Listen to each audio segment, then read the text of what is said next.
earning your trust. This is Fox Eastern Carolina News at 10. But I think he's more at peace that we as a family are at peace and know that their justice has been served. A guilty verdict in the murder case of a man well known in his community. We'll tell you what's next for the defendant. Repeated problems at a Greenville nightclub lead to it being closed by police. We talked to a mother who knows all too well about what can go wrong inside Club Phoenix. Plus, one county in our area ranks #1 when it comes to most car crashes. Which one it is and what's being done to try to bring down those numbers. Good evening, I'm Jamie McCutcheon. And I'm Brian North. Welcome to Fox Eastern Carolina News at 10. The county that has the highest number of wrecks with cars in our state is Pitt County. AAA releasing that Pitt County the #1 spot for the 6th year in a row for car crashes. Fox Eastern Carolina's Juliana Valencia talks to state troopers to see why that is and what's being done about it. Juliana joins us now live in our newsroom.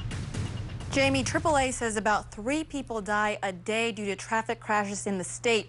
In Pitt County, Trooper Coley tells me the number of wrecks has gone down compared to last year, but that hasn't kept them out of the #1 spot. Speed is the #1 cause of the wrecks that we're having in Pitt County. One reason why AAA ranks Pitt County #1 for crashes in our state, and it's held the spot for the past 6 years. AAA reports there were close to 5,000 crashes last year in Pitt County. Trooper Coley says it has to do with a lot of factors. One of them, the amount of drivers in Pitt County. Well, we have a lot of traffic in this area, in excess of 20,000 college students with East Carolina University. Pitt Community College also has a large amount. Linda Little is moving her daughter into ECU this weekend. They're not from the area, but this stat doesn't surprise them. It was just strange. I was just rear-ended prior to coming over to Walmart. Trooper Coley also encourages drivers to add a little bit more time to their commutes. He says with school starting up in the next 2 weeks, there will be a lot more inexperienced drivers on the road. In the mornings and the afternoons, we're also going to have school buses on the roadways. The wrecks are not only in the city, but also in rural areas. The rural paved roads, secondary roads are where we're having, we've had half of our wrecks. Trooper Coley says the large amount of deer also factors in. Justin McLaughlin lives on the outskirts of Greenville and says he's run into 3 deer in the 2 years he's lived here. People from Greenville, they don't really drive out here in the country a lot, so when they're driving out here, they're not really thinking about deer, so if you ain't thinking about it and you ain't paying attention to it, that's when you're going to hit one. Trooper Coley tells me so far this year in Pitt County, Wednesdays are the days most prone to accidents compared to last year when it was on Fridays. He says they're putting more troopers at areas prone to wrecks to try to lessen these numbers. Live in the newsroom, Juliana Valencia for Fox Eastern Carolina News. All right, Juliana, and according to AAA in our viewing area, Terrell and Washington counties are ranked in the top 5 of having the smallest chance of being involved in a fatal accident. Well, another beautiful day here in eastern North Carolina, and while our rain chances are slim for the next week, our chance of hot weather is climbing. Meteorologist Les Still joins us now with a first look at our Fox Eastern Carolina weather.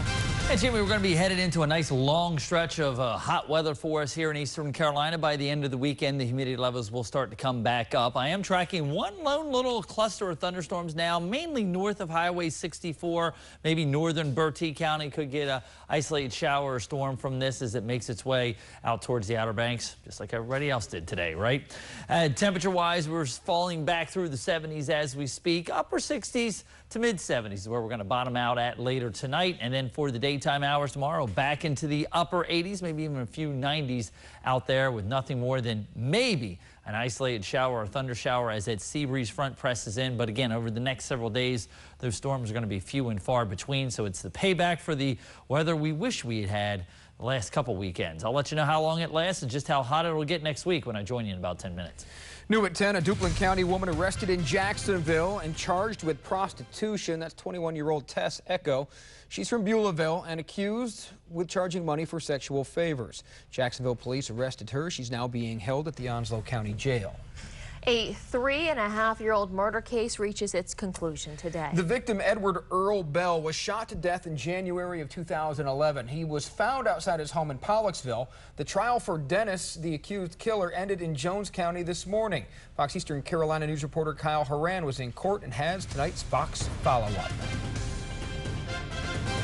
Members of the jury, you have returned as your unanimous verdict that defendant is guilty of first-degree murder. It takes everything the Bell family has to keep from cheering in court as the verdict for the man who murdered their family member is read.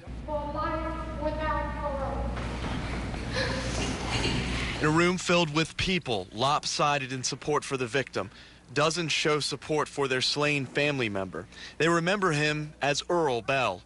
Dennis Lewis, now guilty of the murder that happened January of 2011. At the victim's home on Highway 58 in Pollocksville, the prosecution say the murder was premeditated, that the killer's motive was anger or jealousy, as Bell was dating Lewis's ex-girlfriend when the murder happened. As the trial wraps up, the Bell family cannot contain their joy. It's been very hard for the past 3.5 years. Lewis is led out of the courtroom in handcuffs. Outside, the family of the victim remembers him. Everybody knew that we had the right person, and I think everybody worked so hard for this entire 3.5 years to get everything in perfect alignment to show that there was no doubt or within a reasonable doubt that this man murdered my daughter's father. Today's a good day. Yes. I've cried so many tears. I'm not going to shed anymore because, I mean, tears of joy and happiness, yes. But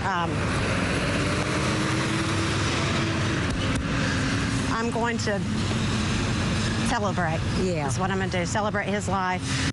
In Trenton, Kyle Horan for Fox Eastern Carolina News. Lewis will start serving his life sentence immediately. He has no chance for parole.